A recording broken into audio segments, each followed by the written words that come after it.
নিজের চিন্তা চেতনাকে ধিক্কার জানালো সে। মনকে বোঝালো যে লোকটা তার সামনে দাঁড়ানো সে এখন তার কেউ নয়। তার সামনে বা কাছে যাওয়ার কোনো অধিকার নেই তার। কিন্তু এই লোক এখানে এসেছে কেন? কেন দাঁড়িয়ে আছে তার বাড়ির সম্মুখে? প্রশ্নটা মনের কোণে উঁকিয়ে দিলেও তা নিয়ে তার ভাবতে চাইল না চৈতালি। যাকে নিয়ে তার ভাবার কোনো অধিকার নেই তাকে নিয়ে আর ভাবতে চায় না সে। অনেক তো ভাবলো, ভেবে কি হলো? শেষ পর্যন্ত বিচ্ছেদ নামক এক যন্ত্রণাদায়ক অধ্যায়কে বরণ করে নিতে হলো তাকে। তপ্ত নিঃশ্বাস ফেলল চৈতালি। কাঁধের ব্যাগটা এক হাত দিয়ে চেপে ধরে তুন্দ্রকে উপেক্ষা করে হাঁটা ধরল সামনের দিকে। তুন্দ্রর সম্মুখে মেয়েটা যেতেই তার দিকে চোখ পড়ল তুন্দ্রর। চৈতালিকে হঠাৎ সামনে দেখেই যেন চমকালো সে। মনে মনে খুশি ও হলো ভীষণ। যাক, অবশেষে মেয়েটা তাহলে গুহা ছেড়ে বাইরে বেরিয়েছে। এখন একটু কথা বলা যাবে মেয়েটার সাথে। মনের কোণে এক অদৃশ্য আশা খুঁজে পেল তুন্দ্র। দ্রুতই সে হাঁটা ধরল চৈতালির পিছনে। পিছন থেকে তাকে ডাক দিল বার কয়েক। বলল, শোনো চৈতালি, আমার কিছু কথা আছে তোমার সাথে।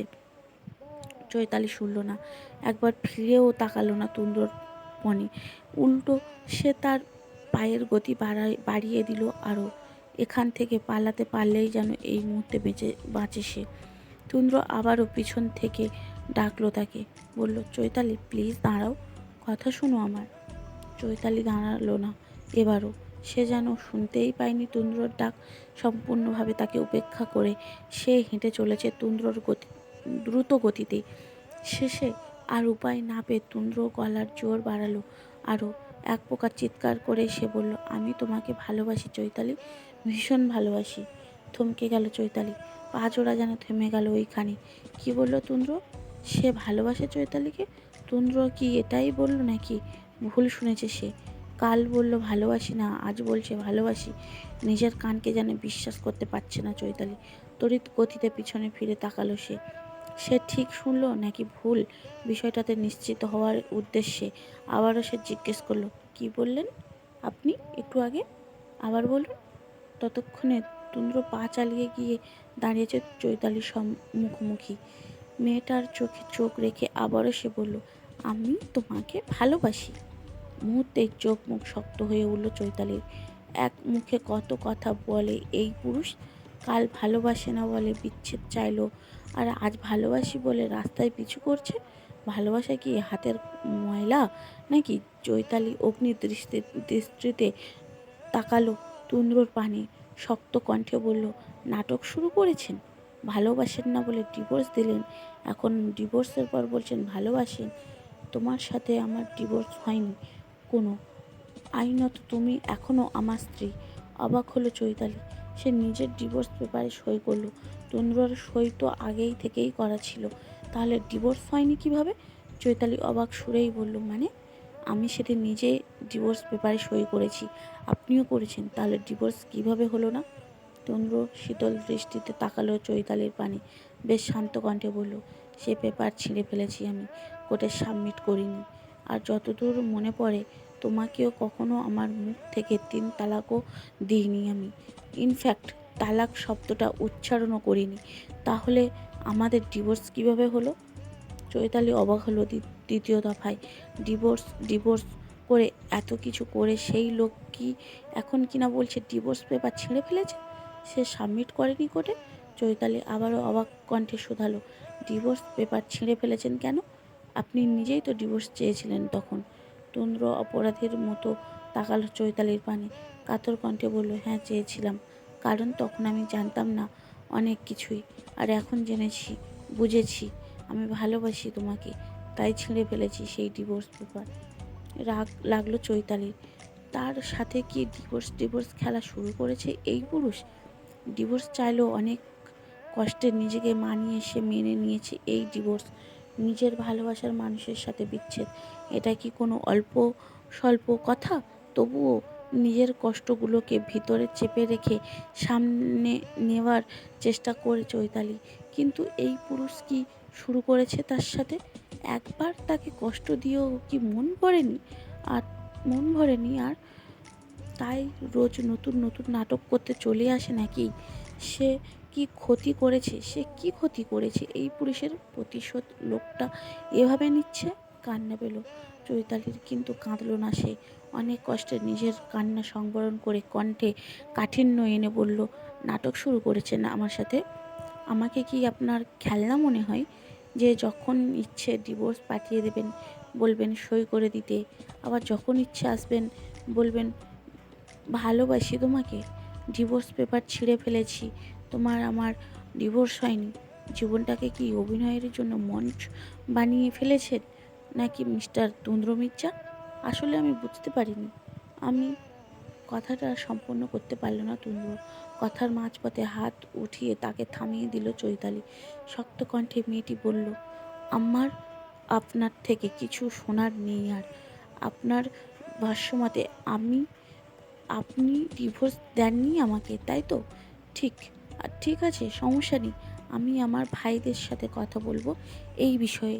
তাদের বলবো যত তাড়াতাড়ি আমাদের ডিভোর্সের ব্যবস্থা করতে। একবার ডিভোর্স হয়নি, তাতে কি হয়েছে, এবার হবে। তবে পার্থক্য হবে শুধুমাত্র, আগেরবার আপনার তরফ থেকে আমার নিকট এসেছিল ডিভোর্স পেপারটি, এবার আমার নিকট থেকে আপনার নিকটে যাবে। ডিভোর্সের কথা শুনেই যেন কলিজাটা ধক করে উঠল তুন্দ্রর। আগেরবার তো নিজের ভুলে কিছু না জেনে ডিভোর্স দিতে চেয়েছিল সে, কিন্তু এবার না, সে কিছুতেই চৈতালিকে ডিভোর্স দেবে না। নিজের থেকে চৈতালিকে কিছুতেই দূরে যেতে দেবে না। যার জন্য এত কিছু, তাকেই যদি আজ হারিয়ে ফেলতে হয় তুন্দ্রকে।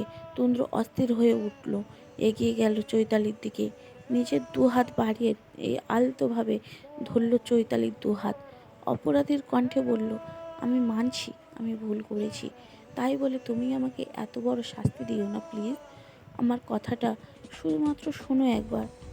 চৈতালি ঝাড়া মেরে নিজের হাত দুটো ছাড়িয়ে নিল তুন্দ্রর হাতের ভাঁজ থেকে। কিছুটা অবাক সুরেই বলল, শাস্তি? কিসের শাস্তি? ডিভোর্স দিতে চেয়েছিলেন, আমি ডিভোর্স দিতে চেয়েছিলেন, আমিও কোনো ঝামেলা ছাড়াই মেনে নিয়েছি। মুক্তি দিতে চাচ্ছি আপনাকে। আপনার তো আরও খুশি হওয়ার কথা। চেয়েছিলাম, কারণ তখন আমি জানতাম না। আর সহ্য করতে পারল না চৈতালি। অনেক হয়েছে, এই পুরুষ তাকে নিয়ে অনেক খেলেছে। সে এতদিন চুপচাপ সহ্য করেছে, বিয়ের মাত্র 6 মাসের মধ্যে দেখা সাক্ষাৎবিহীন ডিভোর্স দিতে চেয়েছে, তাও মেনে নিয়েছিল সে। কিন্তু এখন আবার এসেছে তাকে ভাঙতে। একবার ভেঙে শান্তি হয়নি, হঠাৎই রণমতি ধারণ করলো চৈতালি। চেঁচিয়ে বলল, কি জানতেন না আপনি? আপনি জানতেন না আমি আপনার বিয়ে করা বউ? আপনি জানতেন না বিয়ের 6 মাসের মাথায় একটা মেয়েকে ডিভোর্স পাঠালে তার মন হৃদয়ের উপর কীরূপ প্রভাব পড়বে? আপনি জানতেন না এই সমাজে একটা ডিভোর্সি মেয়েকে কোন চোখে দেখা হয়? নাকি আপনি জানতেন না একটা মেয়ের গায়ে ডিভোর্সের তকমা লেগে গেলে এই সমাজও তাকে বেঁচে থাকা দুষ্কর করে দিতে উঠে পড়ে লাগে? আপনি জানতেন না? সবই জানতেন, শুধুমাত্র একজন না জানার ভান ধরে নাটক করছেন সবার সামনে। আপনাদের মতো পুরুষদের আমার ভালো করেই চেনা আছে আমার। তুন্দ্রর অস্থিরতা বাড়ল, অস্থির কণ্ঠে সে শুধালো, দেখো তুমি ভুল বুঝছো, আমি এগুলো কিছুই বলতে চাইনি। আমি বলতে চাইছিলাম, মেজাজ বিগড়ে গেল চৈতালির। এই মুহূর্তে এই পুরুষকে কিছুতেই সহ্য হচ্ছে না তার। চৈতালি পা বাড়ালো সামনের দিকে, বলল, আপনি কি বলতে চেয়েছেন বা চাইছেন? কোনোটাই শোনার ইচ্ছে নেই আমার। পথ ছাড়ুন, যেতে হবে আমাকে।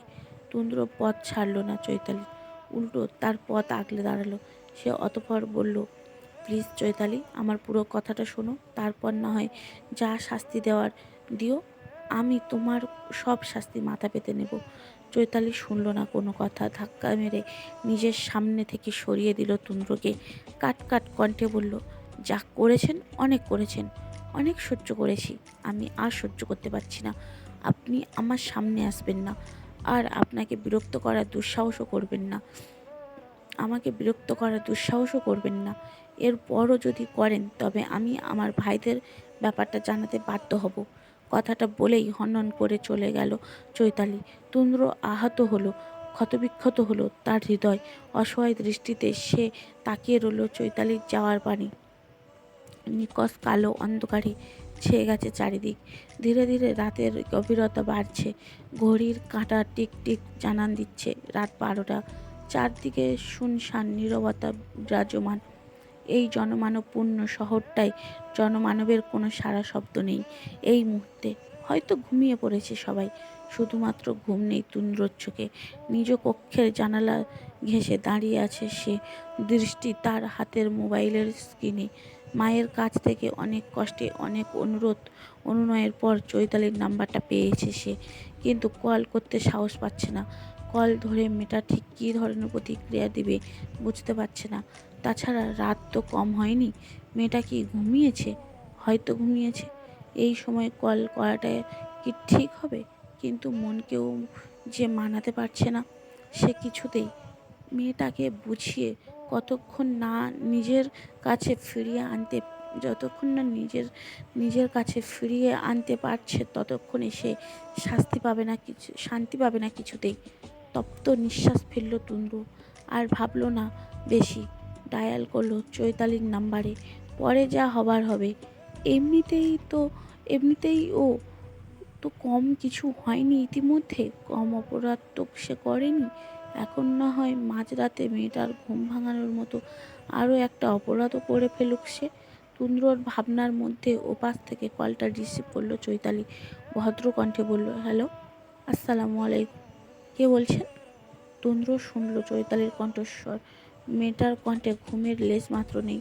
তার মানে মেয়েটা ঘুমায়নি, তার মতোই জেগেছিল। কথাটা ভেবেও মনে মনে কিছুটা শান্তি, কিছুটা যেন স্বস্তি পেল তুন্দ্র।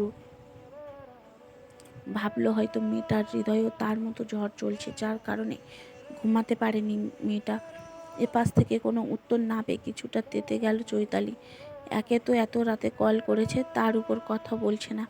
কিছুটা ঝাঁঝালো কণ্ঠে সে বলল, এত রাতে কল দিয়ে কথা বলছেন না কেন? সমস্যা কি? কথাটুকু শেষ করে একটু থামলো হাসান চৌধুরী, অতঃপর আবার বলল, আমি আমার বোনের আবার বিয়ে দেব, আর ওর থেকে 1000 গুণ ভালো ছেলের সাথে বিয়ে দেব। এই বিষয়ে আমি কারোর মতামত চাইছি না, শুধুমাত্র আমার সিদ্ধান্ত জানিয়েছি। আর এবার আমার সিদ্ধান্তের নড়াচড়া হবে না কোনো। কথাটা শেষ করেই হাসান চৌধুরী হনহন করে বেরিয়ে গেল বাড়ি থেকে। দাঁড়ালো না আর একটুও, আর শুনলেন না কারোর কথা, বলার সুযোগও দিল না কাউকে কিছু। চৈতালির আবার বিয়ে দেবে কথাটা কর্ণকুহরে পৌঁছাতেই যেন অন্তর জ্বলে উঠল তুন্দ্রর। থমকে গেল সে। চৈতালিকে ছাড়া সে বাঁচবে কিভাবে? চৈতালিকে সে অন্য কারোর হতে দেখতে পারবে না, কখনো না। এখন কি করবে সে? বুকটা জ্বলে যাচ্ছে। এই একটা ভুলের কারণে তাকে আর কতটা শাস্তি পেতে হবে? রাত বাড়ছে ক্রমশ, চারিদিকে ছড়িয়ে পড়েছে তিমির অন্ধকার। আশেপাশে বিল্ডিংগুলো একে একে আলো নিভিয়ে নিমজ্জিত হচ্ছে গভীর অন্ধকারে। হয়তো ঘুমিয়ে পড়েছে সবাই, রাত কম হয়নি এখনো। যদি না ঘুমায়, চারিদিকে সকলের মধ্যে ঘুম পরিদের ছড়াছড়ি হলেও ঘুম নেই তুন্দ্রর দুই নয়নে। এই কয়েক রাত ধরে না ঘুমাতে আর ঠিকমতো না খেতে চোখ মুখে শ্রী পাল্টে যেতে শুরু করেছে তার। ওজনও কমে গেছে বোধ হয় কিছুটা। চোখের নিচে রাত জাগার ফলে কালশিটে দাগ স্পষ্ট। আজ রাতেও ঘুম হবে বলে মনে হচ্ছে না। নিজ কক্ষের বিছানায় পাশ ঘেঁষে মেঝেতে হাঁটু মুড়ে ছোট্ট মোবাইলটা হাতে বসে আছে তুন্দ্র। একের পর এক কল করে যাচ্ছে সে চৈতালি নামক নারীকে। মেয়েটার নাম্বারটা বন্ধ বলছে এখনো। ওই যে কাল বন্ধ করেছে, তারপর আর হয়তো খোলেনি। সারাদিনে তুন্দ্র অনেকবার কল করেছে চৈতালিকে, কিন্তু প্রতিবার ওপাশ থেকে মিষ্টি কণ্ঠধারী এক মহিলা জানিয়েছে, আপনার কাঙ্ক্ষিত নাম্বারে সংযোগ দেওয়া সম্ভব হচ্ছে না। এবার তুন্দ্রর রাগ লাগছে ভীষণ, নিজের উপর নিজের রাগ লাগছে। সে কেন না জেনে না বুঝে সব কিছু ঠিকভাবে পরখ না করে হুট করে ডিভোর্সের মতো একটা সিদ্ধান্ত নিয়েছিল। আজ নিজের ভুলের জন্য সে নিজে শাস্তি পাচ্ছে, প্রতিটি পদে পদে শাস্তি পাচ্ছে। নিজের ভালোবাসার মানুষটাকে নিজের জীবন থেকে হারিয়ে ফেলার মতো শাস্তি পাচ্ছে। এর চেয়ে আর কষ্টদায়ক কি হতে পারে? এর জন্য হয়তো কবি বলেছেন, ভাবিয়া করিও কাজ, করিয়া ভাবিও না। ধীরে ধীরে তুন্দ্রর চোখ মুখ যেন রক্তিম বর্ণ ধারণ করেছে। মেঝের থেকে উঠে দাঁড়ালো তুন্দ্র। গভীর ক্রোধে উন্মত্ত হয়ে নিজের হাতে থাকা মোবাইলটা সজোরে ছুঁড়ে মারল ইট পাথরের গড়া মেঝেতে। সাথে সাথে মোবাইলটা ভেঙে ছড়িয়ে ছিটিয়ে গেল চারিদিকে। বিকট চিৎকার করে নিজের মাথার চুলগুলো খামচে ধরে আবার মেঝেতে বসে পড়ল তুন্দ্র। নিজেকে কেমন পাগল পাগল লাগছে আজ তার। ইচ্ছে করছে সব কিছু ভেঙে গুঁড়িয়ে দিতে। নিজের বাঁচার ইচ্ছেগুলো ধীরে ধীরে মরে যাচ্ছে যেন। বুকের ভিতর কষ্ট হচ্ছে ভীষণ, বক্ষস্থল যেন জ্বলে যাচ্ছে। এই দহনে আর সহ্য করা যাচ্ছে না। না, এভাবে আর চলতে দেওয়া যায় না। অনেক হয়েছে। তুন্দ্র অনেক বুঝিয়েছে সবাইকে, অনেক ঘুরেছে সবার পিছনে। চৈতালিকেও অনেক বোঝানোর চেষ্টা করেছে। তারা কখনো তার কথা শুনতে প্রস্তুত ছিল না, না তাকে বোঝার। সে না সে না হয় একটা ভুল করেছে, তাই বলে কি তারা কেউ শুনবে না তার কথা? আদালতে মৃত্যুদণ্ডপ্রাপ্ত আসামিরও তো শেষ একটা কথা শোনা হয়, তার শেষ একটা ইচ্ছে পূরণ করা হয়, তাই না? কিন্তু এরা তো তাকে মৃত্যুদণ্ডপ্রাপ্ত আসামির থেকেও নিকৃষ্ট পর্যায়ে নিয়ে গেছে। অবশ্য বোঝানো তাকেই যায় যারা বুঝতে চায়, কিন্তু এরা তো তাকে বুঝতেই চায় না। ঠিক আছে, সেও আর বোঝাবে না কাউকে কিছু, আর পাগলের মতো ঘুরবেও না কারোর পিছু পিছু। রাতের আঁধার কেটে সকালে দেখা মিলেছে। গাড়ির হর্ন আর ব্যস্ত শহরের কোলাহল পূর্ণ আওয়াজ শোনা যাচ্ছে ওই যে। যদিও এখনো সকাল গড়ায়নি তেমন, তবুও শহরের ব্যস্ততা যেন বেড়েই চলেছে। তুন্দ্র আজ বেশ সকাল সকাল বেরিয়ে এসেছে, তার কারণ কারণ থেকে থেকে শরীরের তার বেশ পরিপাটি ফর্মাল ড্রেস। তবে কি তুন্দ্র সত্যিই ছেড়ে দিল চৈতালির পিছু? খাবার টেবিলে বসেছিল আহসান মির্জা, তৃষ্ণা বেগম আর তুন্দ্রর ছোট ভাই তুর্য মির্জা। আগে তারা সকালে সবাই একসাথে খেলেও বেশ কিছুদিন ধরে তুন্দ্র তার অনিয়ম করেছে। তুন্দ্রর অবস্থা দেখে কেউ আর তেমন জোরও করেনি তাকে। জোর জোর তার খাবার ঘরে রোজ তার ঘরেই পৌঁছে দেওয়া হয়েছে। তবে আজ বেশ কয়েকদিন পর তাকে আবারও আগের রূপে দেখে বেশ অবাক হলেন সবাই। যদিও মুখে প্রকাশ করেননি কেউ, কিন্তু তার মা তৃষ্ণা বেগম, এই মহিলা অবশ্য মধ্যস্থানে আছেন বড় বিপাকে। এই কয়দিন ছেলের বিধ্বস্ত অবস্থায় চৈতালির পিছনে পাগলের মতো ঘুরতে দেখে চৈতালিকে এই বাড়িতে ফিরে পাওয়ার একটা আশা খুঁজে পেয়েছিলেন তিনি। আবার ছেলের বিধ্বস্ত অবস্থাও ব্যথিত করেছিল তার হৃদয়। এখন আবার ছেলেকে আগের রূপে দেখে হৃদয়ে শান্তি লাগছে তার। কিন্তু চৈতালিকে আর কখনো ফিরে না পাওয়ারও আশঙ্কা জাগছে ভিতরে ভিতরে। তৃষ্ণা বেগমের ভাবনার মধ্যে তুন্দ্র এসে বসলো খাবার টেবিলে। বলল, মা, ক্ষুধা লেগেছে, খাবার দাও তাড়াতাড়ি। তৃষ্ণা বেগম আর দেরি করলেন না, দ্রুতই ছেলের সম্মুখে খাবার পরিবেশন করলেন। ছেলেটা খাবার মুখে তোলে না এই কয়দিন। চেহারাটাও শুকিয়ে গেছে। তুন্দ্রর শুকনো মুখ পানে তাকিয়ে ব্যথিত হলো তৃষ্ণা বেগমের হৃদয়। ছেলেকে খাবার দিয়ে সে আবার বসলো নিজের স্থানে। উসখুস করতে শুরু করলো কিছু বলার জন্য। তার যে কিছু বলার আছে, কিন্তু কিভাবে বলবে ঠিক ভেবে পাচ্ছে না। ছেলের এই কয়দিনের পাগলামি মা হয়ে নিজের চোখে দেখেছেন তিনি। এখন আবার এই কথা বললে ছেলেটা ঠিক কী প্রতিক্রিয়া দেবে ভেবে পাচ্ছে না তিনি। আবার বিষয়টা ছেলেকে না জানালেই নয়। এই বিষয়ের সাথে তো অপ্রত্যাশিতভাবে জড়িত তুন্দ্র। বুঝলো মায়ের অভিব্যক্তি। খেতেই সে বলল, কিছু বলবে মা? আমতা আমতা শুরু করলেন তৃষ্ণা বেগম। বললেন, আসলে বাবা, বলছিলাম কি। তৃষ্ণা বেগমের কণ্ঠে ইতস্তত বোধ স্পষ্ট। তুন্দ্র খাবার রেখে শীতল দৃষ্টিতে তাকালো মায়ের পানে। বলল, আমাকে তোমার কিছু বলার জন্য ইতস্তত করতে হবে না তোমাকে, বলে ফেলো তাড়াতাড়ি। ও বাড়ি থেকে কল করেছিল চৈতালির বড় ভাই হাসান চৌধুরী। সে আবার বিয়ে দিতে চাইছে চৈতালিকে। যত তাড়াতাড়ি সম্ভব ডিভোর্স পেপার ফাইল করবেন তারা, আর তোকেও পাঠিয়ে দেবে। তোকে সই করে দিতে বলেছে পেপারে। তুন্দ্রর মুখটা চুপসে গেল। কালো অন্ধকার নেমে এলো যেন তার চোখ মুখে।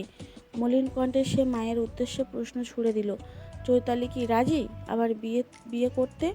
তৃষ্ণা বেগম তৃষ্ণা বেগম আনমনেই উত্তর দিলেন, হয়তো। তুন্দ্র তার সম্মুখে রাখা খাবার প্লেটটা ঠেলে রাখলো। না খেয়েই উঠে দাঁড়ালো সে। শান্ত কণ্ঠে বলল, ডিভোর্স পেপার পাঠিয়ে দিতে বলো, আমি সই করে দেব। বেলা গড়িয়েছে কিছুটা।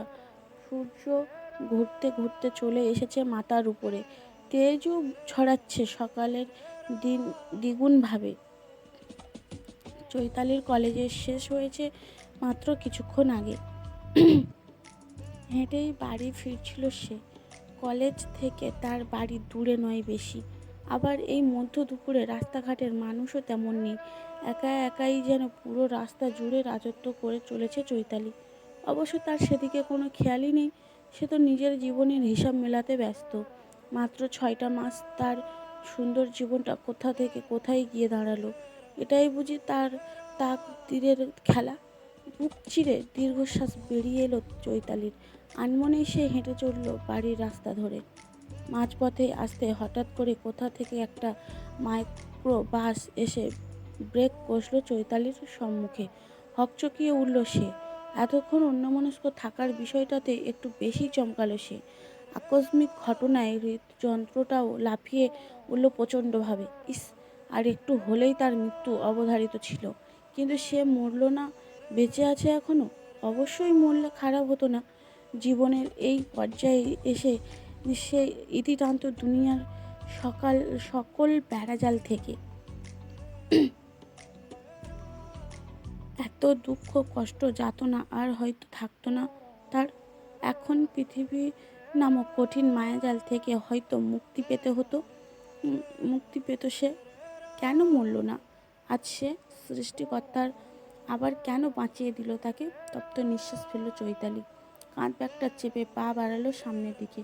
ঠিক তখনই ওই মাইক্রো বাসটার দরজা খুলে গেল তার সামনে। চৈতালি কৌতূহলবশত ঘাড় ঘুরিয়ে তাকালো গাড়ির ভিতরের দিকে। চোখে পড়ল এক হুডি পরা মুখমণ্ডল ঢাকা লোককে। লোকটাকে দেখে বেশ আশ্চর্য হলো মেয়েটা। এই মধ্য দুপুরের মাথার উপর জ্বলন্ত সূর্য নিয়ে আবার হুডি পরে কে ঘুরে বেড়ায়, তাও এভাবে ব্যাংক ডাকাতদের মতো মুখ চোখ বেঁধে? চৈতালির ভাবনার মধ্যেই লোকটি এসে দাঁড়ালো তার সম্মুখে। কিছু বুঝে ওঠার আগেই তার চোখে মুখে স্প্রে করলো কিছু একটা। চৈতালি হাত দিয়ে ঠেকানোর চেষ্টা করলো, কিন্তু পারল না। স্প্রের গ্যাস কি আর হাতে বাধা মানে? কিন্তু কি হলো? চৈতালির মাথা ঘুরতে শুরু করলো মিনিটের মাথায়। চোখের সামনে ঝাপসা হয়ে আসতে শুরু করলো চারপাশ। মস্তিষ্ক ও সচলতা হারাচ্ছে। আচ্ছা, তাকে কি কিডন্যাপ করা হচ্ছে? অনাকাঙ্ক্ষিত কিছু ঘটনার আশঙ্কায় বক্ষস্থল কাঁপতে শুরু করলো চৈতালি। চিৎকার করে সাহায্য চাইলো কারোর কাছে, কিন্তু হাই, তার কণ্ঠনালী থেকে কোনো শব্দ বের করতেই যেন সক্ষম হচ্ছে না সে। কণ্ঠনালী যেন কেউ চেপে ধরে রোধ করে রেখেছে। চৈতালি বুঝতে পারল ধীরে ধীরে জ্ঞান হারাচ্ছে সে। সম্পূর্ণরূপে জ্ঞান হারানোর পূর্বে সে শুধু দেখল সেই কালো পোশাকধারী ডাকাতবেশী লোকটা টেনে হিঁচড়ে গাড়িতে তুলছে তাকে। সে বাধা দিতে চাইল, কিন্তু পারল না। তার আগেই সম্পূর্ণরূপে জ্ঞানহীন হয়ে পড়ল চৈতালি।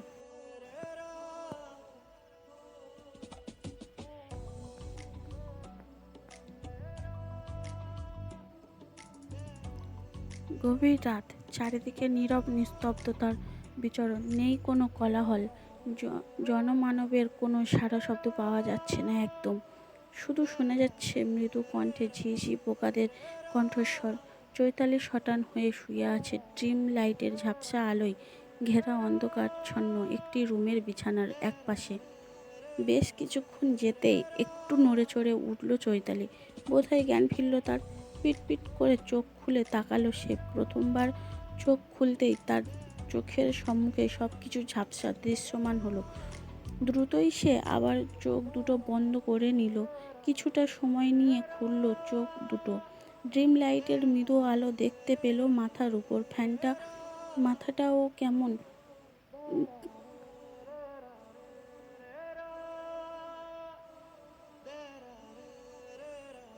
মাথাটাও কেমন তার ভার লাগছে। কতক্ষণ এভাবে পড়েছিল জানা নেই তার। মাথাটা হালকা ঘুরিয়ে সে আশেপাশে তাকালো। একটা এটা তো তার বাড়ি বা তার রুম নয়। সে এখানে কেন? কোথায় আছে? মস্তিষ্কে চাপ প্রয়োগ করলো চৈতালি। মনে পড়ল তার কিডন্যাপের ঘটনা। তাকে তো কিডন্যাপ করা হয়েছিল। আটকে উঠল চৈতালি। তার মানে কিডন্যাপার তাকে কিডন্যাপ করে এখানে আটকে রেখেছে। অজানা আশঙ্কায় বুকটা কেঁপে উঠল তার। ধড়ফড়িয়ে উঠে বসতে চাইল সে, কিন্তু পারল না। নিজেকে আবিষ্কার করলো কোনো পুরুষের শক্তপোক্ত হাতের বাঁধনে। এতক্ষণ বিভিন্ন চিন্তা ভাবনায় তো এদিকে খেয়াল করা হয়নি। চমকে উঠল সে। তাকে এই পুরুষ জড়িয়ে কেন রেখেছে? তার মানে কি সব শেষ তার? নিজের শরীরের দিকে তাকিয়ে ভালোভাবে পর্যবেক্ষণ করলো চৈতালি। না, জামা কাপড় তো ঠিকই আছে। তাহলে কি কিডন্যাপাররা এখনো করেনি কিছু তার? কিন্তু কে এই লোক? আর কেনই বা তাকে কিডন্যাপ করলো? চৈতালি ঘাড় ঘুরিয়ে দেখার চেষ্টা করলো তার পাশে তাকিয়ে আষ্টে পৃষ্ঠে জড়িয়ে শুয়ে থাকা পুরুষকে। কিন্তু পুরুষটির বন্ধন এতটাই দৃঢ় ছিল যে সে নড়তে পর্যন্ত পারছিল না। দম বন্ধ হয়ে আসছিল যেন। এভাবে কেউ ধরে রাখে নাকি? চৈতালি মুচড়ি শুরু করলো। নিজেকে ছাড়াতে চাইলো এই পুরুষের বন্ধন থেকে। তবে তার এহেন কর্মকাণ্ডে বোধহয় বিরক্ত হলো তার পাশে থাকা কিডন্যাপার নামক পুরুষটি। হালকা নড়েচড়ে উঠল লোকটি। ঘুম জড়ানো বিরক্তি মাখা কণ্ঠে সে বলল, আহ, নড়াচড়া করো না তো। এমনিতে অনেক দিন ঘুম হয় না ঠিকভাবে। একটু ঘুমাতে দাও শান্তিতে। কিডন্যাপারের কণ্ঠস্বর কর্ণকুহরে পৌঁছতেই চমকে উঠল চৈতালি। এই কণ্ঠ যে তার চেনা, খুব চেনা। হয়তো খুব বেশি এই কণ্ঠস্বরটা শোনার মতো সৌভাগ্য তার হয়নি, তবে ভালোবাসার প্রিয় পুরুষে বলে কথা। তার কণ্ঠস্বর কি ভুলে যাওয়া যায় এভাবে? কিন্তু তুন্দ্র তাকে কিডন্যাপ কেন করবে? তার উদ্দেশ্য কি? চৈতালি কিছুটা চকিত স্বরেই বলল, তুন্দ্র, আপনি আপনি কিডন্যাপ করেছেন আমাকে?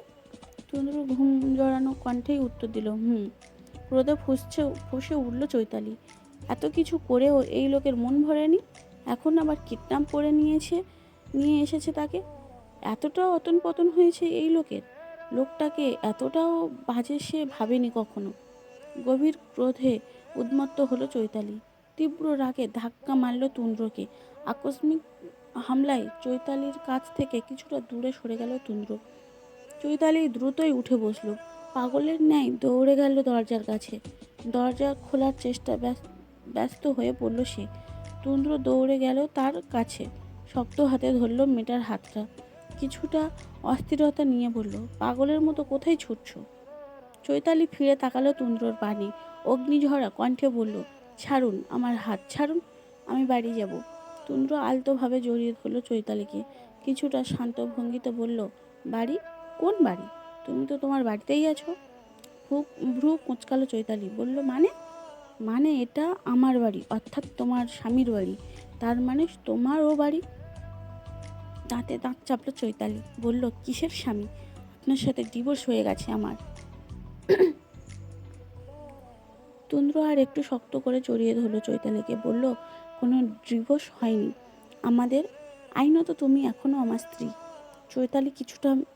চৈতালি ছিটা মেরে নিজেকে ছাড়িয়ে নিল তুন্দ্রর বাহুবন্ধন থেকে। ফুঁসে উঠে বলল, কি শুরু করেছেন কি আপনি? এত কিছু করেও আপনার শখ মেটেনি? এখন আবার আমাকে কিডন্যাপ করার মতো ঘৃণ্য একটা কাজ করতে পারলেন আপনি? এমন একটা কাজ করতে আপনার বিবেকে বাঁধেনি একটুও? ভাবতেও অবাক লাগছে আমার, ছি। চৈতালির মুখে এহেন কথা শুনে অস্থির হয়ে উঠল তুন্দ্র। তবে কি চৈতালিকে কিডন্যাপ করে ভুল করেছে সে? কিন্তু এ ছাড়া যে তার কাছে আর উপায় ছিল না কোনো। তুন্দ্র অস্থির ভঙ্গিতে এগিয়ে গেল চৈতালির কাছে। হাত বাড়িয়ে মেয়েটার হাত দুটো ধরার চেষ্টা করে বলল, চৈতালি প্লিজ, কথাটা শোনো আমার। চৈতালি ধরতে দিল না তার হাত। ক্রোধিত কণ্ঠে বলল, একদম ছুবেন না আমাকে, আর আমি শুনবো না কোনো কথা। আপনি একটা মানুষ, আপনি একটা খারাপ মানুষ। আপনি কিডন্যাপ করেছেন আমাকে। আপনি একজন কিডন্যাপার, আর একজন কিডন্যাপারের কোনো কথা শুনতে ইচ্ছুক নই আমি। আমাকে বাড়ি দিয়ে আসুন, আমি বাড়ি যাব। যাবে তো? আগে আমার কথাটা শোনো। চৈতালি আবারও দরজা খুলতে উদ্যত হলো। বলল, না, শুনবো না আমি। আমি আপনার মতো মানুষের কথা কোনো কথা শুনো। সরি সরি বলুন, না, শুনবো না আমি আপনার মতো মানুষের কোনো কথা। নিশ্চয়ই ভাইয়ারা আর বাবা আমার জন্য চিন্তা করছে খুব। আমি বাড়িতে যাব। তুন্দ্র পিছন থেকে জড়িয়ে ধরল চৈতালিকে। একটু শান্ত কণ্ঠে চাইলো তাকে, কিন্তু চৈতালি উত্তেজিত হয়ে পড়ল আরও আরও। তুন্দ্রর বন্ধন থেকে ছুটে যেতে চাইলো বারবার। তুন্দ্র আরও শক্ত করে জড়িয়ে ধরল মেয়েটাকে। হাত টেনে নিজের দিকে ফিরিয়ে শক্ত করে তাকে জড়িয়ে ধরল নিজের সাথে, বুকের সাথে। চৈতালি তবুও শান্ত হলো না। হাত পা ছোড়াছুড়ি শুরু করেছে সে। তুন্দ্র উপায় খুঁজল, পেল না। শেষে বাধ্য হয়ে চৈতালির মাথার পিছনে হাত রাখলো। শক্ত হাতের টানে টেনে নিল নিজের দিকে। দ্রুতই নিজের শুষ্ক দুই উষ্ঠের সাথে মিলিয়ে দিল চৈতালির নরম কোমল দুই উষ্ঠ। আকস্মিক ঘটনায় হকচকিয়ে উঠল চৈতালি। হতবাক হয়ে থেমে গেল সে। হৃৎপিণ্ডটা যেন লাফিয়ে উঠল প্রচণ্ড গতিতে। এই প্রথম তার উষ্ঠে এত গভীরভাবে তাকে কেউ ছুঁয়েছে, কেউ, তাও তার প্রিয় পুরুষ। হৃদয়ে যেন উথাল পাতাল শুরু হয়েছে তার। পেটের নাড়ি ভুঁড়ি যেন মুচড়ে বেরিয়ে আসতে চাইছে। নিঃশ্বাসের গতিতেও বৃদ্ধি পেয়েছে। তুন্দ্র শুধুমাত্র ঠোঁটে ঠোঁট ছুঁয়েই চুপ থাকেনি, মত্ত হয়েছে গভীর চুম্বনে। পরম আবেশে আপনি চোখ দুটো বন্ধ হয়ে গেল চৈতালির। ধীরে ধীরে শান্ত হলো মেয়েকা, যেন নিস্তেজ হয়ে পড়েছে ধীরে ধীরে। চৈতালিকে শান্ত হতে দেখে তাকে ছেড়ে দিল তুন্দ্র। গভীর আবেশে নিজের হাতে ধরে প্রিয় স্ত্রীর মাথাটা রাখল নিজের বক্ষস্থলে। দুই হাতে নিজের সাথে জড়িয়ে নিল তাকে। চৈতালিও দ্বিরুদ্দিক্ত করল না এবার। মেয়েটার ভিতরে অবজ্ঞতা এখনো যেন কাটেনি। এই সুযোগেই তুন্দ্র সবটা উগলে দিতে হবে চৈতালির সামনে। তুন্দ্র একটু ঝুঁকে চুমু খেলো চৈতালির চুলের ভাঁজে। বলল, আমার কথা তোমাকে শুনতে হবে আজ। আমার কথা না শুনলে আমি ছাড়ছি না তোমাকে। আমার সব কথাগুলো তোমাকেই বলতে তো আয়োজন। কিডন্যাপ পর্যন্ত করেছি তোমাকে। একটু থামলো তুন্দ্র, অতঃপর বলল, আগে আমার সব কথাগুলো শোনো, তারপর যদি তোমার মনে হয় আমাকে শাস্তি দিবে, দিও। আমি তোমার সব শাস্তি মাথা পেতে নেব। চৈতালি বলল না কিছুই। মৌন রইল সে।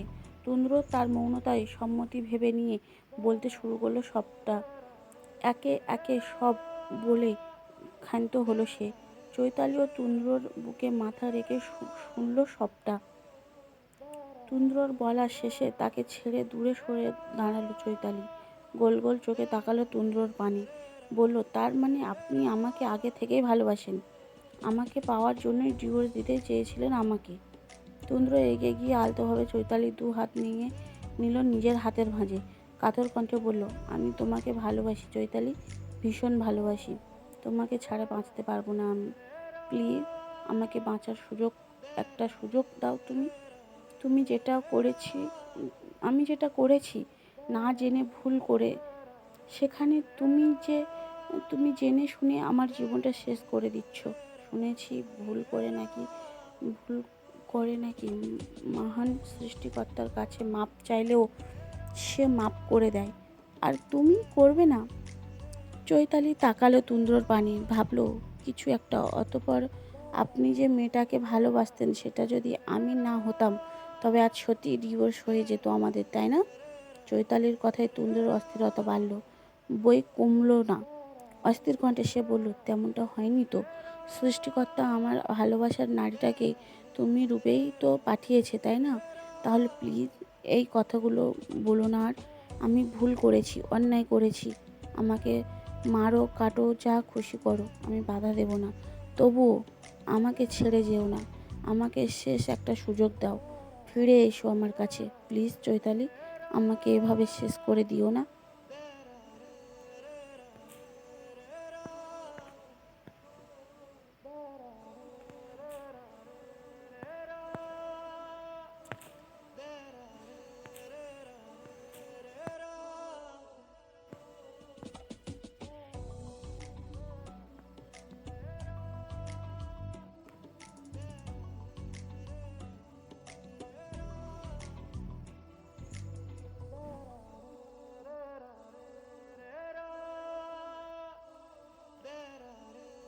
চৈতালির কথায় তুন্দ্রর অস্থিরতা বাড়ল বই কমল না।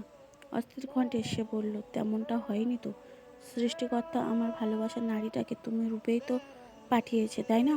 তাহলে প্লিজ এই কথাগুলো বলো না আর। আমি ভুল করেছি, অন্যায় করেছি। আমাকে মারো, কাটো, যা খুশি করো, আমি বাধা দেব না। তবুও আমাকে ছেড়ে যেও না। আমাকে শেষ একটা সুযোগ দাও। ফিরে এসো আমার কাছে প্লিজ চৈতালি। আমাকে এভাবে শেষ করে দিও না। চৈতালির উত্তর দিল না কোনো। নিজের হাত দুটো ছাড়িয়ে নিল তুন্দ্রর হাতের ভাঁজ থেকে। অতঃপর বিছানার উপরে গিয়ে বসলো। তুন্দ্রর পানে তাকিয়ে বলল, খিদে পেয়েছে আমার। তুন্দ্রর ধ্যান ভাঙল। খেয়ালে এলো মেয়েটাকে সে সেই যে তুলে নিয়ে এসেছে, তারপর এখনো অবধি খাওয়ানো হয়নি কিছুই। এখন মধ্যরাত, ক্ষুধা লাগাটাই স্বাভাবিক। ইস, আগে কেন বিষয়টা খেয়ালে এলো না তার। তুন্দ্র তাকালো চৈতালির পানে। বলল, তুমি বসো একটু, আমি খাবার নিয়ে আসছি এখনই। কথাটা শেষ করেই লম্বা লম্বা পা ফেলে রুম থেকে বেরিয়ে গেল তুন্দ্র। খানিক সময় পর একটা প্লেটে খিচুড়ি নিয়ে এসে হাজির হলো সে। প্লেটটা বাড়িয়ে দিল চৈতালির পানে। বলল, গ্রাম অঞ্চল তো, এখানে তেমন কিছু পাইনি। আসার সময় হোটেলে শুধুমাত্র খিচুড়িই পেয়েছি। এটা দিয়ে চালিয়ে নাও আজ রাতটা, কাল অন্য ব্যবস্থা করব। চৈতালি হাত বাড়ালো তুন্দ্রর হাত থেকে। প্লেটটা নিতে নিতে বলল, কথায় আছে এখন কোথায় আছি এখন আমরা? আমাদের গ্রামের বাড়িতে। ভেঙচি কাটল চৈতালি। বলল, কিডন্যাপ করে কোথায় সাজে কক্সবাজার রাঙামাটি নিয়ে যাবেন তা নয়, এনেছেন আপনাদের সেই কাদা প্যাচ প্যাচে গ্রামে। চৈতালির এমন কথায় কিছুটা অবাক হলো তুন্দ্র, সাথে সহজও হলো কিছুটা। একটু এগিয়ে বসলো সে। বসলো চৈতালির পাশে। মিনমিনিয়ে বলল, এখন তো এখানে নিয়ে এসেছি, যদি তুমি সব ঠিকঠাক করে নাও তাহলে না হয় মধুচন্দ্রিমাতে আমরা ওই সব জায়গায় যাব। চৈতালি তীক্ষ্ণ দৃষ্টিতে তাকালো তুন্দ্রর পানে। তুন্দ্র চুপসে গেল কিছুটা। চৈতালি আর বলল না তেমন কিছু। হাত ধুয়ে খাবার খাওয়া শুরু করলো। 2 লোকমা মুখে দেওয়ার পরই তার খেয়ালে এলো পাশে বসা লোকটার কথা। সে কি খেয়েছে? সেও তো তার সাথেই ছিল। হয়তো খায়নি। তার কি একবার তুন্দ্রকে জিজ্ঞাসা করা উচিত খেয়েছে কিনা? কেমন ইতস্তত লাগছে তার। তবুও নিজের ইতস্তত বোধকে দূরে রেখেই সে তুন্দ্রকে জিজ্ঞেস করলো, আপনি খেয়েছেন? তুন্দ্র তাকালো চৈতালির মুখ পানে, ছোট করে উত্তর দিল, না। ফোঁস করে একটা নিঃশ্বাস ফেলল চৈতালি। প্লেটের খাবারগুলো 2 ভাগে ভাগ করলো সে। এক ভাগের দিকে ইশারা করে বলল, খেয়ে নিন। তুন্দ্র খুশি হলো কিছুটা। কিছুটা যাক, মেয়েটা তার কথা একটু হলেও ভেবেছে, তার দিকে খেয়াল রেখেছে। তুন্দ্র খাটের উপরে উঠে বসলো আসন কেটে। নিজের ভিতরে খুশি থেকেই একটা অনাকাঙ্ক্ষিত আবদার করে বসলো চৈতালির কাছে। বলল, খাইয়ে দিবে একটু? চৈতালি তীক্ষ্ণ দৃষ্টিতে তাকালো তুন্দ্রর পানে। চুপসে গেলে তুন্দ্র। ঢোক গিলে হাসার চেষ্টা করলো একটু। বলল, মজা করছিলাম। আমার হাত আছে তো, আমি খেয়ে নিচ্ছি। অতঃপর দুজনেই খাওয়া শুরু করলো এক প্লেট থেকে। বেশ কিছুক্ষণ সময় নিয়ে খাওয়া শেষ করলো তারা। চৈতালি উঠে হাত ধুতে গেল আর তুন্দ্র খাবার প্লেট নিয়ে গেল রান্নাঘরের দিকে। কিঞ্চিত সময় পর চৈতালি হাত ধুয়ে রুমে ফিরে এলো। তুন্দ্র তখনও রান্নাঘরে। সে ভালোভাবে তাকালো বিছানাটার দিকে। অতঃপর আশেপাশে খুঁজলো কিছু একটা, কিন্তু পেল না। ঘরের কোণে একটা বিশাল আকারের আলমারি দেখে সে এগিয়ে গেল সেদিকে। আলমারিতে কোনো লক না থাকায় সেটা খুলতে আর বেশি ঝামেলা করতে হলো না চৈতালিকে। মেয়েটা ভালোভাবে দেখলো, আলমারির ভিতরে খুঁজে পেয়েও গেল তার কাঙ্ক্ষিত বস্ত্র, একটা কোলবালিশ। চৈতালি হাত বাড়িয়ে নিজের হাতে ধরে নিল কোলবালিশটা, অতঃপর বিছানার মধ্যভাগে রাখলো সেটা। দুই ভাগে বিভক্ত করলো বিছানাটা, তারপর শুয়ে পড়ল বিছানার একপাশে। তুন্দ্র রান্নাঘরে প্লেট রেখে হাত ধুয়ে এলো রুমে। বিছানার মধ্যভাগে বিশাল আকারের কোলবালিশটা দেখেই ভ্রু যুগল কুঁচকে এলো তার। এখানে আবার এটা এগুলো কি করে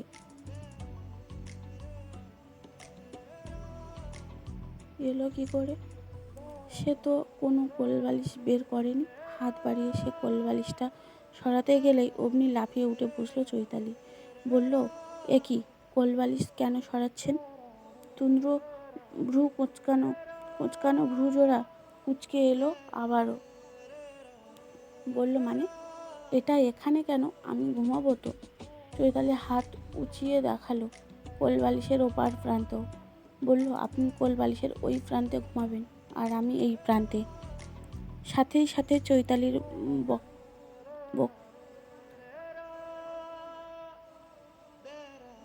সরি সাথে সাথে চৈতালির বক্তব্যের তীব্র প্রতিবাদ জানালো তুন্দ্র। বলল, না, কোনো কোলবালিশ থাকবে না এখানে।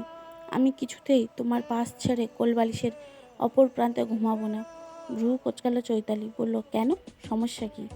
তুন্দ্র তাকালো চৈতালির পানে, মিনমিনিয়ে বলল, কোলবালিশের অপর পাশে ঘুমালেই মাঝরাতে তুমি যদি পালিয়ে যাও তবে টের পাবো না আমি। তপ্ত নিঃশ্বাস ফেলল চৈতালি। বলল, আমি পালাবো না, আমি বিশ্বাস করি না তোমাকে। একটু আগে যে খেল দেখালে তার উপর এখনো বলেননি আমাকে মাফ করেছো কিনা। তারপর যদি চলে যাও তবে আমি আবারও বউহীনা হয়ে পড়ব। এই বিষয়ে আমি কোনো রিস্ক নিতে চাইছি না। আমি তোমার পাশেই ঘুমাবো, মাঝখানে কোনো কোলবালিশ থাকবে না। চৈতালি বিরক্ত হলো তুন্দ্রর কথায়। কেমন বাচ্চাদের মতো যুক্তি দেখাচ্ছে। তার যদি পালিয়ে যাওয়ার হতো তবে এখনও এভাবে ঠান্ডা মাথায় বসে থাকতো নাকি সে? এভাবে তুন্দ্রর সাথে বসে খাবার খেত? চৈতালি তাকালো তুন্দ্রর পানে, বিরক্তি ভরা কণ্ঠে বলল, তাহলে আমি ঘুমাবো না বিছানায়, নিচে ঘুমাবো। কথাটা বলেই বিছানা ছেড়ে উঠে যেতেই চাইল চৈতালি। ভড়কে গেল তুন্দ্র। দ্রুতই বিছানা থেকে তার হাতটা টেনে ধরল। সে মেকি হেসে বলল, না না না, তুমি বিছানাতেই ঘুমাবে। আমি মেনে নিচ্ছি তোমার কথা, আমি কোলবালিশের পাশেই ঘুমাবো। কিন্তু ভ্রু কোঁচকালো চৈতালি। বলল, কিন্তু কি? তুন্দ্র উত্তর না কিছুই বিছানা ছেড়ে উঠে গেল সে। একটা গামছা এনে তার এক প্রান্ত বেঁধে দিল চৈতালির হাতে আর অন্য প্রান্ত বেঁধে নিল নিজের হাতে। অতঃপর একটা স্বস্তির নিঃশ্বাস ফেলে বলল, এবার ঠিক আছে, ঘুমাও এখন।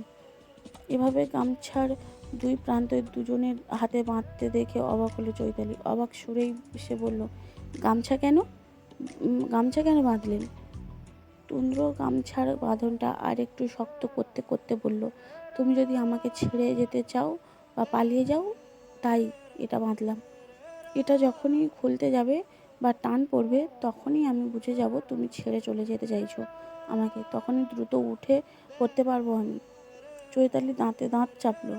কি শুরু করেছে এই পুরুষ?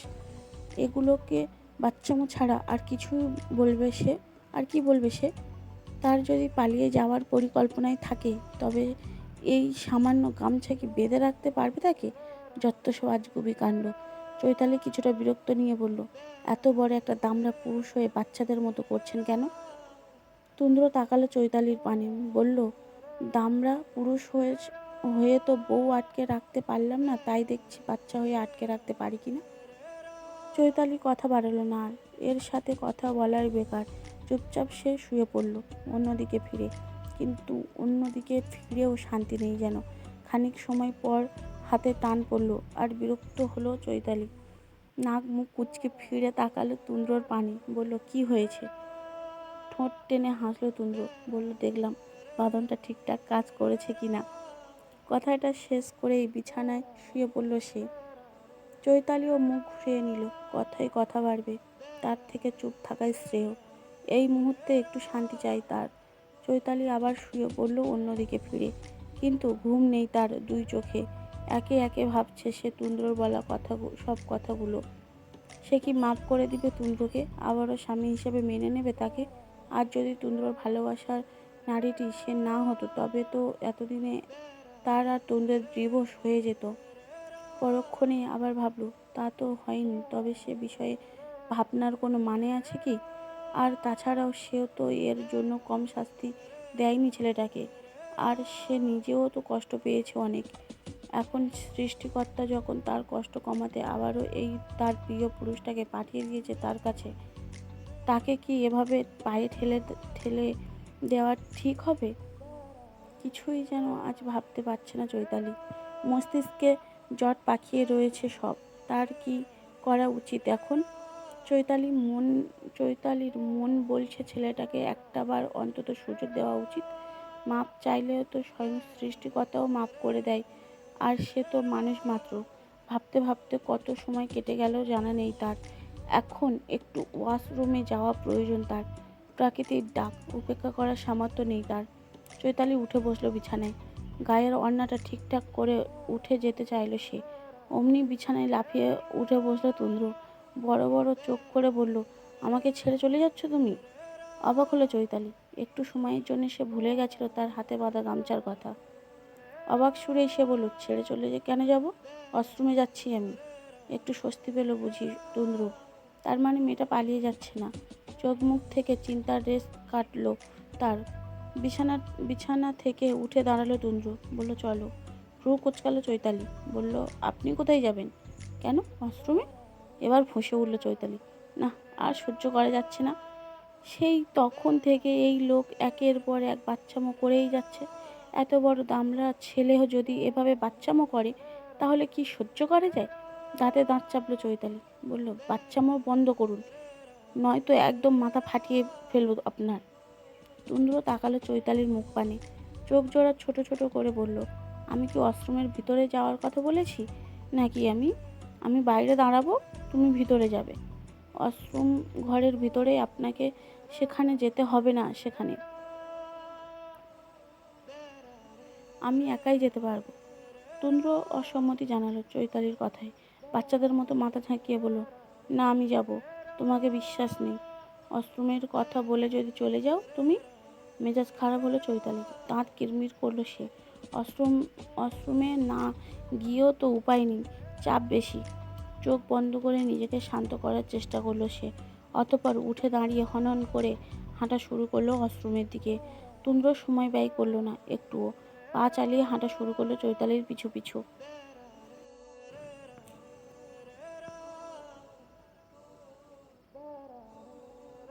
ভোরের আলো ফুটেছে চারিদিকে, আলোকিত হয়েছে ঝলমলে সূর্যের আলোয়। শহরের গাছপালাহীন পরিবেশ, সকলের এই সকালের এই পরিবেশ, সূর্যটা তার তীব্র প্রখরতা ছড়িয়েছে। দিনে ও গ্রামের পরিবেশে সম্পূর্ণ ভিন্ন। চারিদিকে গাছপালায় ভরা পরিবেশ। পাতার ফাঁকা গলিয়ে মৃদু মিষ্টি সূর্যের আলো এসে ছুঁয়ে দিচ্ছে ভূমিকে। সাথে চারপাশটা মুখরিত হয়ে উঠেছে নানা জাতের পাখিদের কলকাকলিতে। পাখিদের শব্দের আর ঘুমাতে পারল না তুন্দ্র। ঘুম ভাঙল তার।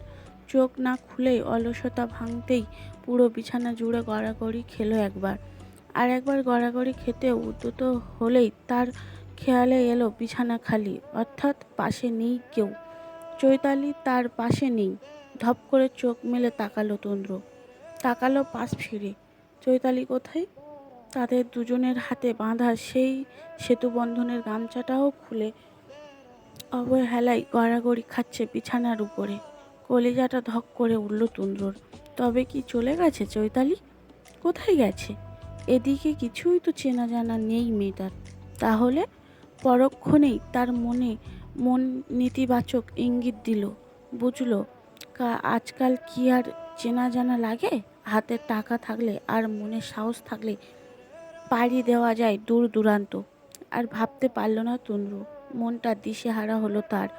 হৃদয় কম্পিত হলো ভয়ে, চৈতালিকে আরেকবার হারানোর ভয়ে। মেয়েটার কাল রাতের আচরণে কিছুটা নিশ্চিত হয়েছিল। সে ভেবেছিল মেয়েটা হয়তো একটু হলেও নরম হয়েছে তার প্রতি, তাকে ছেড়ে পালাবে না। কিন্তু তার ভাবনাকে হয়তো ভুল প্রমাণিত করলো চৈতালি। চলে গেল সে। কিন্তু এভাবে তো বিষয়টা ফেলে রাখলে হবে না, তাকে খুঁজতে হবে চৈতালিকে।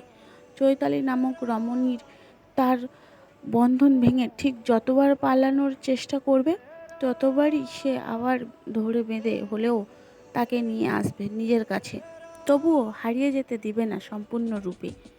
দ্রুতই দ্রুতই বিছানা ছেড়ে দ্রুত উঠে দাঁড়ালো তুন্দ্র। পা চালিয়ে ব্যস্ত ভঙ্গিতে নিজের প্রিয় রমণীকে খুঁজতে লাগলো এদিক ওদিক। গলা বাড়িয়ে হাঁক ছাড়ল চৈতালি।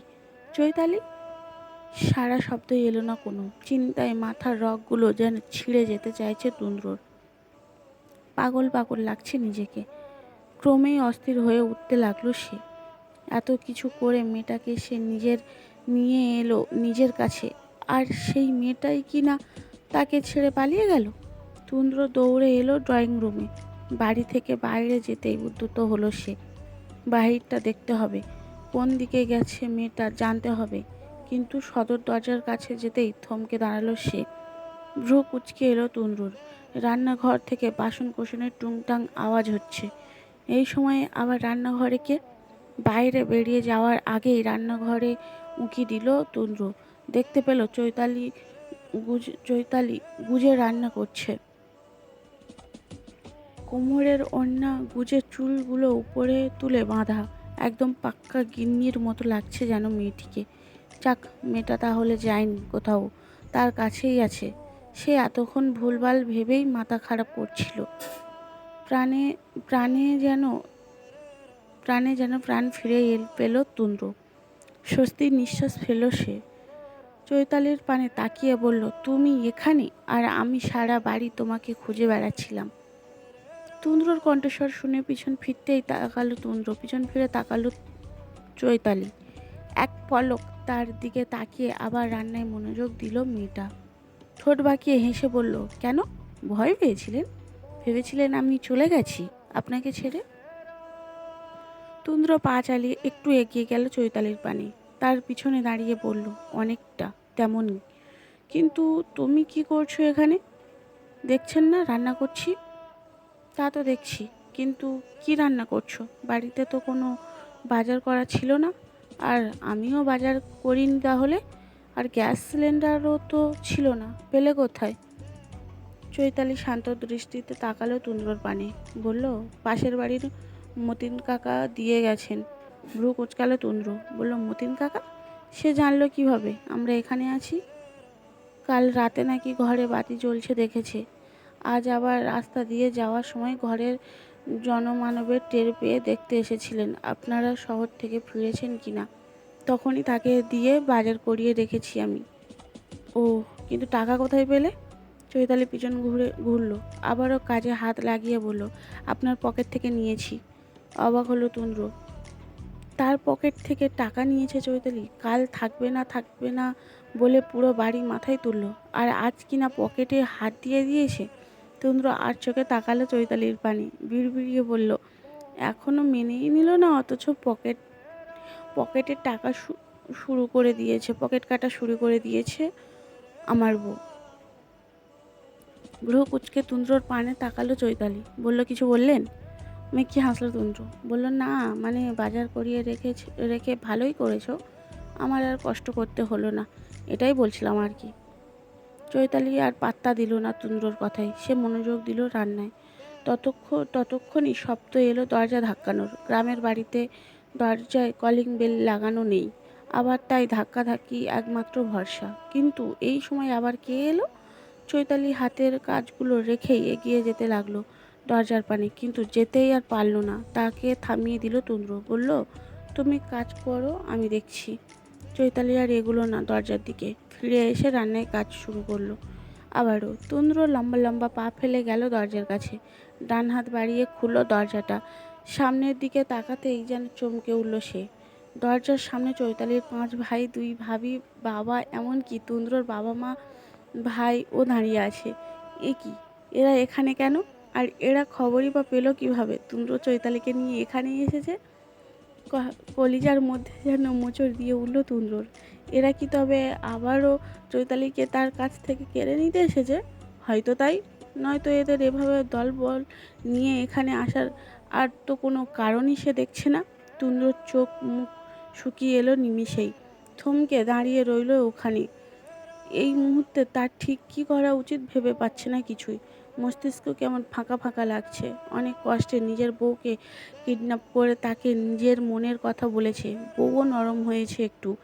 এখন আবার বউয়ের ভাইদের সাথে ঝামেলায় জড়ালে বউ যদি আবার বেঁকে বসে তখন? বউ অবশ্যই তার পক্ষ নিবে না, নিলে তার ভাইদের পক্ষ নিবে, কারণ তার ভাইয়ের সাথে এখনও তেমন সম্পর্কটাই গড়ে ওঠেনি তার। তুন্দ্রকে দরজার সামনে মূর্তির মতো দাঁড়িয়ে থাকতে দেখে তাকে উপেক্ষা করে তার পাশ কাটিয়ে ঘরের ভিতর ঢুকলো চৈতালির এবং তার বাবা মা। তার ভাবিরা ভিতরে ঢুকতেই ইফতেখার চৌধুরী গলা ছাড়লেন, ডাক দিলেন, চৈতালি, চৈতালি। বাবার কণ্ঠ শুনেই রান্নাঘর থেকে দৌড়ে বেরিয়ে এলো চৈতালি। কাল রাতে যখন তুন্দ্র প্লেট নিয়ে রান্নাঘরে গিয়েছিল তখনই চৈতালি বাড়িতে কল করে বলে দিয়েছিল তারা কোথায় আছে। তুন্দ্রটাও না বোকা ভীষণ, কিডন্যাপ করে তার মোবাইল সহ ব্যাগটা রেখে দিয়েছিল বিছানার পাশে। তার মানে সেখান থেকে মোবাইল বের করেই তো এই কাজ রাজকার্যটা সম্পূর্ণ করেছে চৈতালি। মেয়েকে দেখেই ইফতেখার চৌধুরী এগিয়ে গেলেন মেয়ের দিকে, হাত রাখলেন মেয়ের মাথায়। চৈতালি হাসলো, বলল, তোমরা সবাই চলে এসেছো এর মধ্যে? রওনা কখন দিয়েছিলে? চৈতালির মুখে এহেন কথা শুনে অবাক হলো তুন্দ্র। তার মানে এদের সবাইকে চৈতালি খবর দিয়েছে? তলে তলে তাকে এত বড় বাঁশটা তার একমাত্রই বউ দিয়েছে, যাকে কিনা তার কাছে আটকে রাখার তার এত চেষ্টা, শেষ পর্যন্ত কিনা চৈতালি তার সাথে এমন কাজটা করে বসলো। তন্দ্রর অবগতার মধ্যে হাসান চৌধুরী এগিয়ে গেল চৈতালির দিকে, বলল, এর মধ্যেই কোথায়? সকাল প্রায় 9টা বাজতে চলল। তৈরি হয়ে নে তাড়াতাড়ি, আমাদের ফিরতে হবে আবার। চৈতালি তাকালো ভাইয়ের দিকে, কপালে ভাঁজ ফেলে বলল, এখনই? কিন্তু আমি তো খাইনি এখনো। চৈতালির মুখে না খাওয়ার কথা শুনে কিছুটা অস্থিরতা প্রকাশ করলো হাসান চৌধুরী। সে কি, 9টা বাজতে চললো, এখনো সকালের খাবার খাসনি? কথাটা বলে হাসান চৌধুরী তীক্ষ্ণ দৃষ্টিতে তাকালো তুন্দ্রুর পানি, বলল, কিডন্যাপার তোকে কিডন্যাপ করে এনেছে কি অভুক্ত মারার জন্য? আসলে বাসায় ছিল না কিছুই, বাজার করেছি, তারপর রান্না বসিয়েছি, রান্না হয়ে এসেছে প্রায়। তোমরা একটু অপেক্ষা করো, আমি আমি হয়ে যাবে এখনই। আচ্ছা খেয়ে নি, আমরা অপেক্ষা করছি তোর জন্য। এতক্ষণ চুপচাপ সব কথা শুনলেও এবার আর চুপ থাকতে পারল না তুন্দ্র। চৈতালির ভাইয়ের মুখে চৈতালিকে নিয়ে যাওয়ার কথা শুনে অন্তর জ্বলছে তার। সে তাহলে সত্যিই ভেবেছিল এরা নিয়ে যেতে এসেছে তার বউকে? না না, সে কিছুতেই নিয়ে যেতে দেবে না তার বউকে। সে ভালোভাবেই জানে একটা বার এরা যদি চৈতালিকে নিয়ে যেতে পারে তবে সে আর ফিরে পাবে না চৈতালিকে। তুন্দ্র তাকালো হাসান সাহেবের পানে, কিছুটা শক্ত কণ্ঠে বলল, আমি চৈতালিকে কোথাও নিয়ে যেতে দেব না। হাসান চৌধুরী তীক্ষ্ণ দৃষ্টিতে তাকালো তুন্দ্রর পানে, বলল, কিন্তু আমি যে আমার বোনকে নিয়েই যাব। তুন্দ্রর কণ্ঠস্বর কঠোর হলো। কঠোর কণ্ঠে সে বলল, আমি এখনো আইনত চৈতালির স্বামী, আর স্বামীর অনুমতি ছাড়া তার স্ত্রীকে নিয়ে যাওয়ার ক্ষমতা কেউ রাখে না, এমনকি তার ভাই বাবাও না। হাসান চৌধুরী ঠোঁট বাঁকালো, বলল, কিন্তু আমি এই ক্ষমতা রাখি। আর তাছাড়া আমি বলেছিলাম আমার বোনের আবার বিয়ে দেবো। ভালো ছেলে পেয়েছি, তাই দেরি করতে চাইছি না। 3 দিনের মধ্যে বোনের বিয়ে দেব বলে কথা দিয়েছি তাদের। পৃথিবী উল্টে গেলেও আমি আমার দেওয়া কথা ভঙ্গ করতে পারবো না। আশা করি তুমি বুঝতে পেরেছো আমার কথা।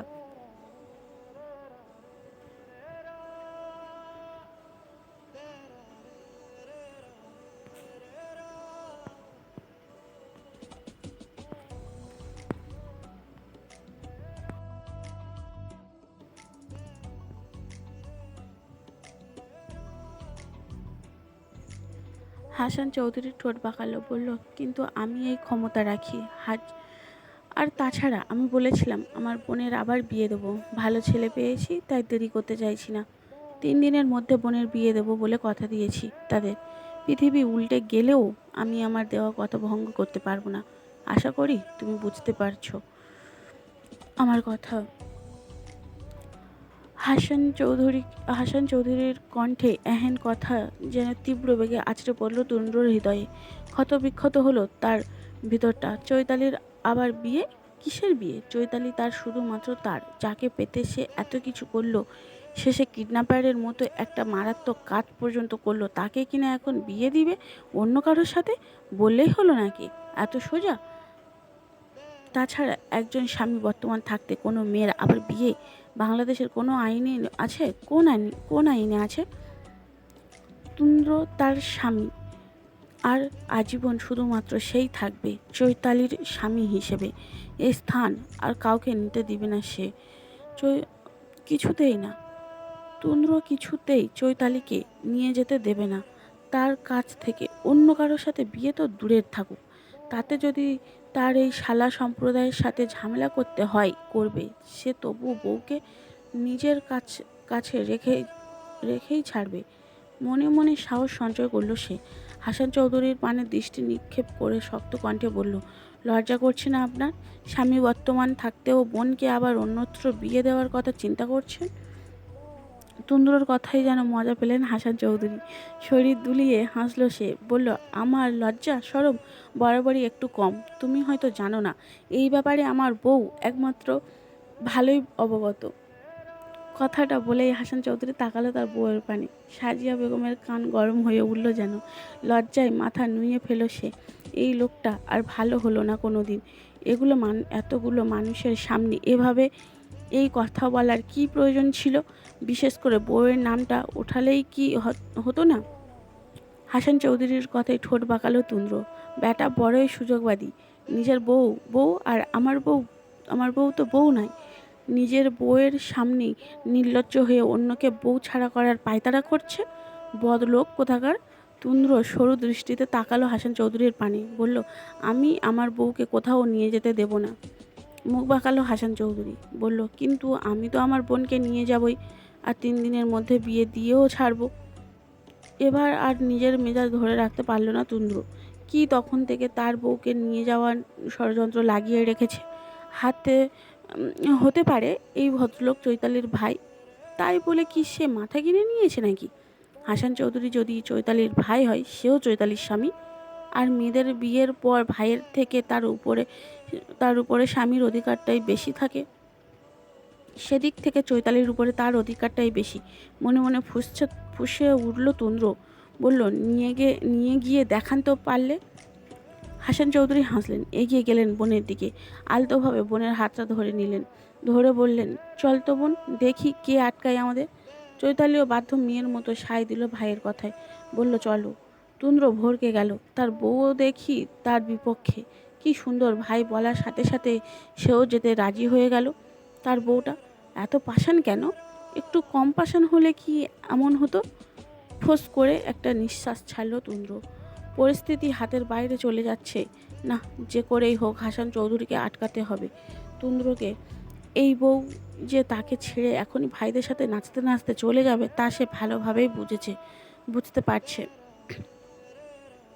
এখন যা করার তাকেই করতে হবে। তুন্দ্র দৌড়ে গিয়ে দাঁড়ালো হাসান চৌধুরী এবং চৈতালির সম্মুখে। দুই দিকে 2 হাত ছড়িয়ে বলল, আমি এখনো চৈতালির স্বামী। স্বামীর অনুমতি ছাড়া আপনারা তার স্ত্রীকে নিয়ে যেতে পারেন না। সেই অধিকার আপনাদের নেই।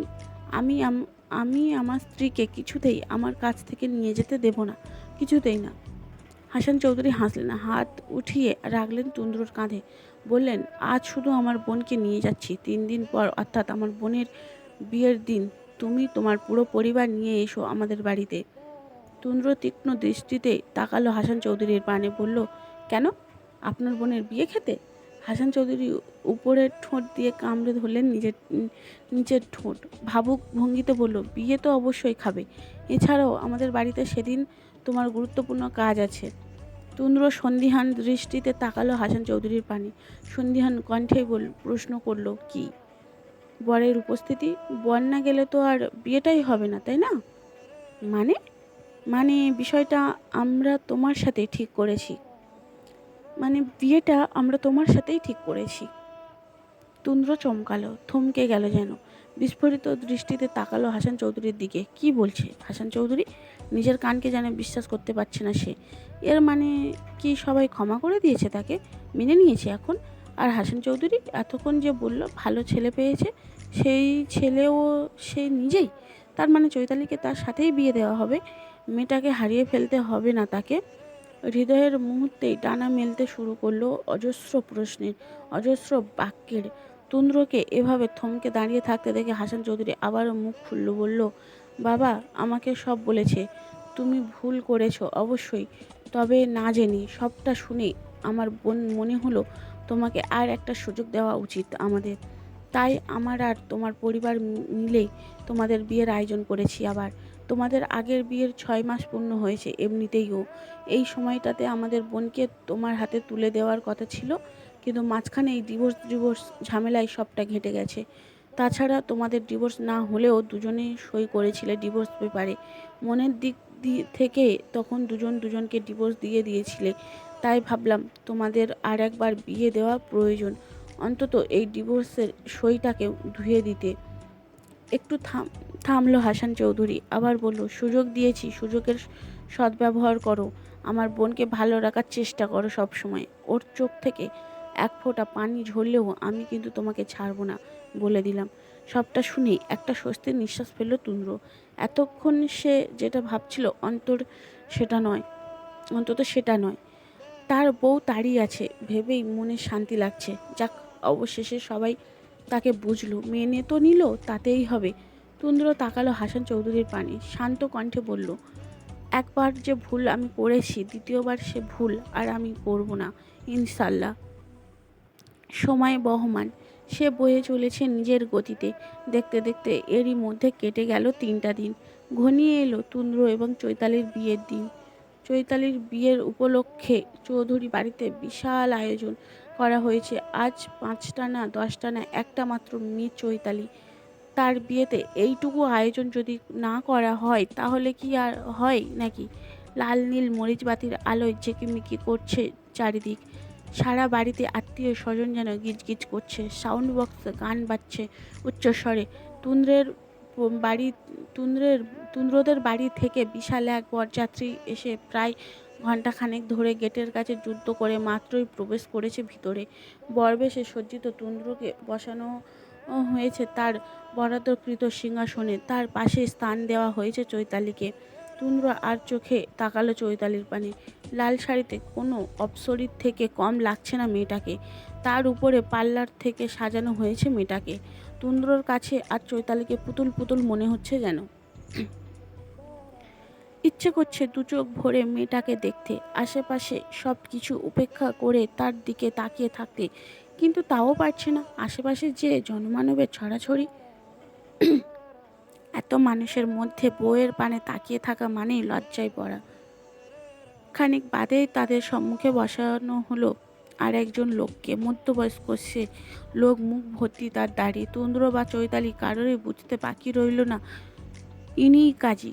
লোকটি কিঞ্চিত সময় নিয়ে আয়োজনীয় সকল বাক্য বিনিময় করে তাকালেন চৈতালির পানে। নরম কণ্ঠে বললেন, বলুন মা কবুল।